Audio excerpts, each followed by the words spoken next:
देश भाई। आज का जो हमारा प्रश्न है जी कि भक्ति जो है, भक्ति के लिए क्या नियम, जप तप में किस प्रकार मतलब सावधानी बरती जानी चाहिए। अब हिंदू सनातन के अंदर जी कुछ लोग है ना मनमाना आचरण कर रहे हैं। अब एक प्रश्न ये भी उठता है, जैसे एकादशी है, अष्टमी है, नवमी है, और किसी का अगर इष्ट श्याम बाबा है तो उसके लिए द्वादशी का जो दिन है ना वो पवित्र माना जाता है।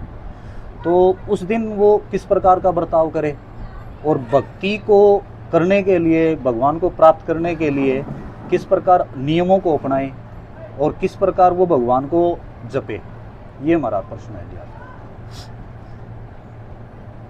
हम दो प्रकार का जीवन व्यतीत करा। एक तो हम सामाजिक जीवन जीवा।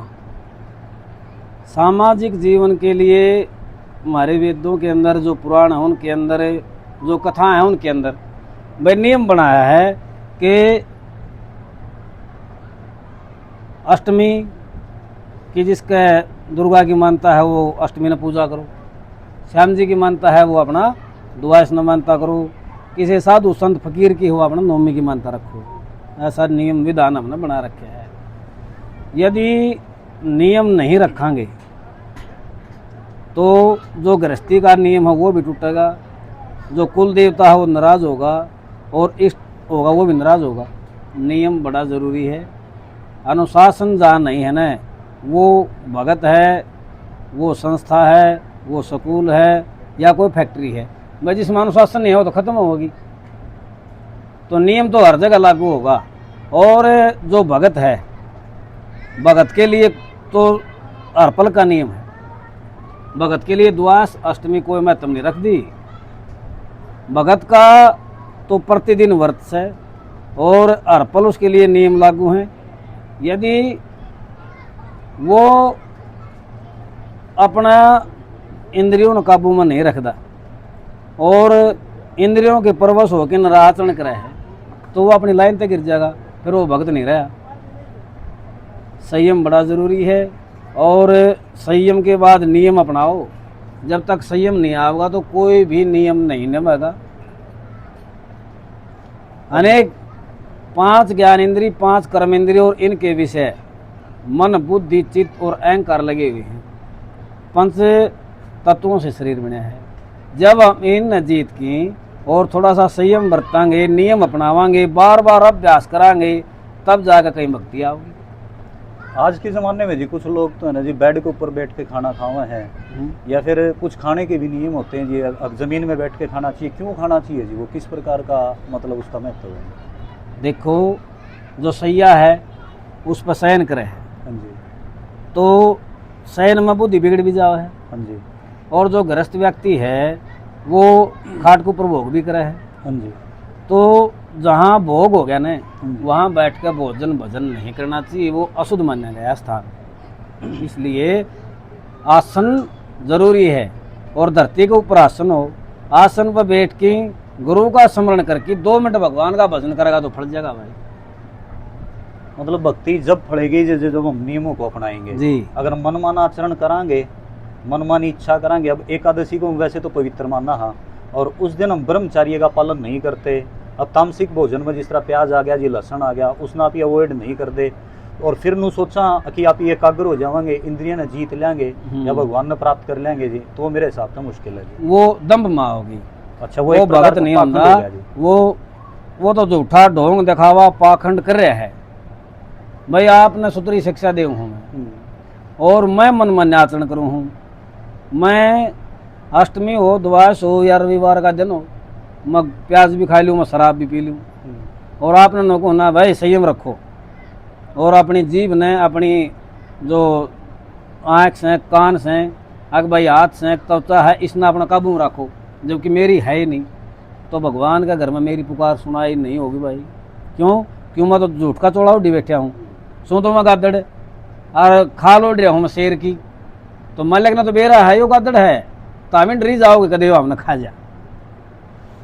मैं आपने बका लूँगा, परंतु मेरा जो आंतरिक है ना भाव, जो मेरी अंतरात्मा है, उसमें शांति नहीं आओगी। जो ढोंग दिखावा पाखंड करेगा, मनमान्य आचरण करेगा और सभा में जाके सुतरा चोला पैर की बैठेगा, उसका आप पे शांति कौन रहे। एक अंतिम प्रश्न है जी, जिस तरह ये भक्ति करने वाले तो कम है जी, अब हम जैसे साधारण लोग हैं जी, जो गृहस्थी जीवन में हैं, वो मतलब सुबह से लेकर शाम तक अपनी दिनचर्या कैसे बनाएं कि भाई भगवान के करीब, भजन के करीब पहुंचा जाए। सर्वांगीण विकासम साधयति सा शिक्षा, जो सर्वांगीण विकास करे ना, हाँ जी, और जो हमने मोक्ष के मार्ग की ओर ले जा, सामाजिक और आध्यात्मिक दो तरह का जीवन है। हम समाज में भी रहा हाँ जी, और आध्यात्मिक भक्ति पूर्वक जीवन भी जीवा। तो इसके लिए हमने नियम बनाने पड़ेंगे, संस्कार हमने ग्रहण करने पड़ेंगे, संस्कार युक्त होकर हमने आचरण करना पड़ेगा।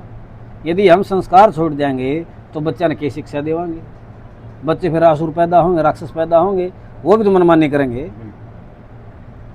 तो जब तक अपने आप पर कंट्रोल नहीं है और संस्कार हम अपनाते नहीं, हाँ गुणः गुणज्ञेषु गुणः भवन्ति, भाई जो गुण से वह गुणवान व्यक्ति में, ज्ञानी व्यक्ति में तो गुण है। और निर्गुणम प्राप्य भवति दोषा, और निर्गुण व्यक्ति ने प्राप्त करके वह गुण दोषा में बदल जाए। तो जैसा मैं आचरण कर रहा हूँ न, और मैं पापी हूँ, तो मैं जो मेरे अंदर गुण थे वह पाप रूप में बदल गए। आप धर्मात्मा सो, आपके अंदर वह गुण आए तो वह गुण रह गए।